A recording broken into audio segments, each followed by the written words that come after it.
In every generation, in every decade, there are things that are known as fads, crazes, things that people collect, games people play, things that people do that define a culture, define a generation for a certain period of time. When I was growing up, it was something called the rubrics cube. That was a fad when I was growing up. Another craze was a thing called mood rings.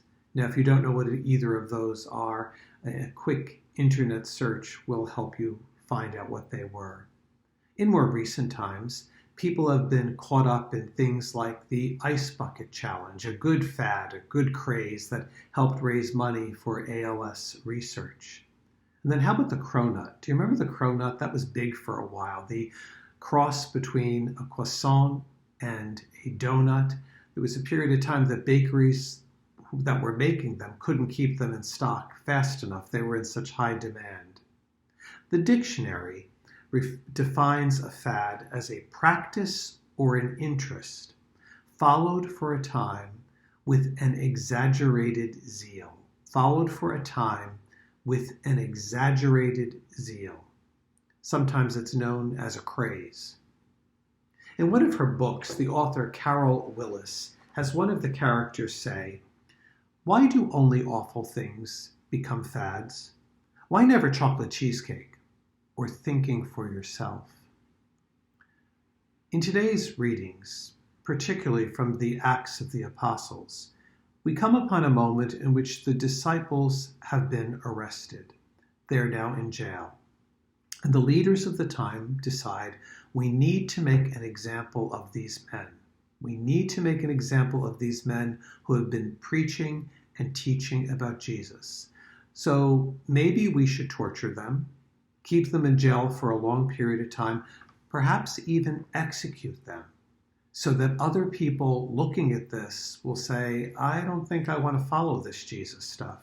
I think I'm going to stay far away from it. And in today's passage, at one moment, one of the leaders, Gamaliel, stands up and he says to the other leaders, hold on a minute. Just take a deep breath and think about this. If you make a big deal, he says, out of these men and they're preaching about Jesus, that's going to only attract more attention. And in attracting more attention, more people are going to want to follow, more people are going to want to join, and it's never going to end. He goes on to name other parts of their culture, times in which there were other teachers, so-called messiahs, who stirred up the people. But then their 15 minutes of fame was over and nobody remembered who these guys were. So he says that Christianity is just one big craze. It's a fad. It's a craze that's going to die out. There's all this exaggerated zeal on the part of his apostles now. But if you make a big deal about these men and they're preaching about Jesus, it's going to last longer than if we just ignored it. But he does offer this caution. He says, but if it comes from God, you will not be able to destroy them. You may even find yourself fighting against God. Now, we may not think certainly of our Catholic faith as a fad or a craze, because it isn't. Following Christ has survived 2,000 years of challenges and persecutions and difficulties and trials, as well as even bad decisions and bad behavior on the part of Christians themselves. But I do think we all recognize that there is an ebb and a tide, an ebb and flow, if you will, of our own faith. You know, there are moments, there are times when we have a real zeal for our faith. We're strong in our faith. You know, maybe it's a moment when we're going through a difficult time. Maybe it's when we're preparing for the sacraments. Maybe it's when we feel inspired, like during Lent, to do more and to go deeper in our knowledge and our practice of faith. Those are moments when we really feel the zeal. And maybe it's exaggerated at some moments in terms of our desire to come closer to the Lord and be his disciple. And I do find that in this time of pandemic, there are people who have found themselves, yes, confused, uncertain, fatigued, and distanced, but have found themselves coming closer to their faith, having more zeal for their faith. not necessarily in an exaggerated way, but the last year have found themselves to a new awakening and a new understanding of faith. Many have either written me or spoken to me about this.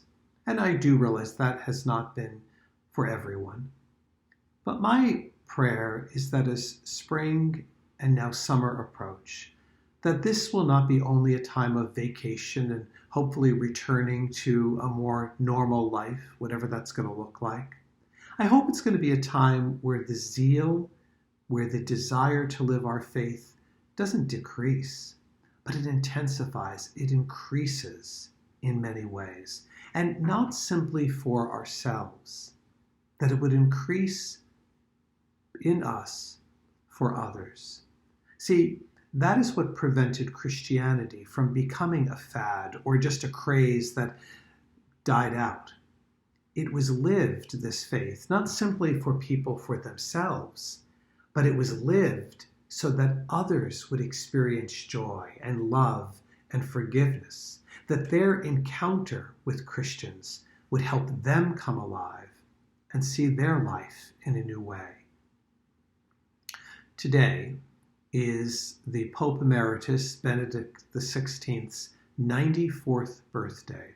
I was reading an interview with him not all that long ago, and he said that he finds it odd. He didn't think that he would live this long after he had retired. A number of years ago, when he was Pope, Benedict wrote about the ongoing need for Christians to see their faith as something they have zeal for, not simply for just one period of their life, but for every moment of their life, and the need for Catholics to show their faith in Christ to others in the way they live it each day. He writes this: "Being a Christian is not the result of an ethical choice or a lofty idea, but it is the result of an encounter with an event, a person who gives life a new horizon and a decisive direction." An encounter with a person who gives life a new horizon. You know, in Lent, we think about that period of time as being the moments when we give things up, or we do things that help us to come closer to the Lord, to deepen our spiritual life. But the Easter season asks something different of us. It asks, what kind of person will I be? Not just for a few weeks during the Easter season, not until summer vacation comes, but from this point forward, and especially after this year that we've been through. What kind of person will I be so that others encountering me may not only know Christ in a new way, but they will encounter someone who will give them a new horizon and help them to make a decisive direction about their life and join us in following him.